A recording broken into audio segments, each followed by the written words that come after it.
तन्हाई में गुनाह से बचने का क्या तरीका है? तन्हाई में गुनाह से बचाने के लिए एक तो ये है कि अपनी तन्हाई भी वैसी रखिए कि जिसमें कुछ ना कुछ दूसरा उस पर मुत्तले रहे।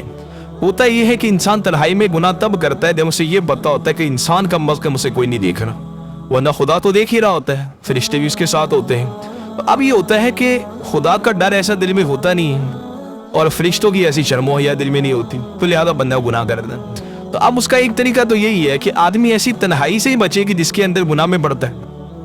लिहाजा अगर ज्यादा से ज्यादा वो ऐसी जगह रहेगा कि जहाँ उसको कोई देखने वाला है तो फिर उन चीजों से बचेगा। इसकी सिंपल मिसाल समझ ले, एक आदमी मोबाइल के अंदर गलत चीज देखता है, वो गलत तभी देखता है जब उसको कोई नहीं देख रहा होता।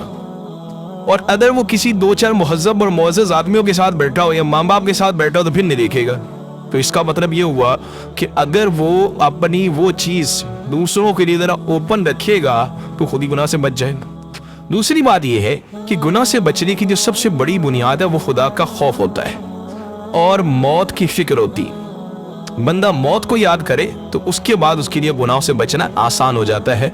उसके लिए एक आसान तरीका ये भी है कि मिसाल के तौर पे मोबाइल है या इस तरह की जो डिवाइसेस होती हैं तो उसके ऊपर जो ओपन का है ना वो उसका मौत का वो टाइटल लगा दे उसके ऊपर।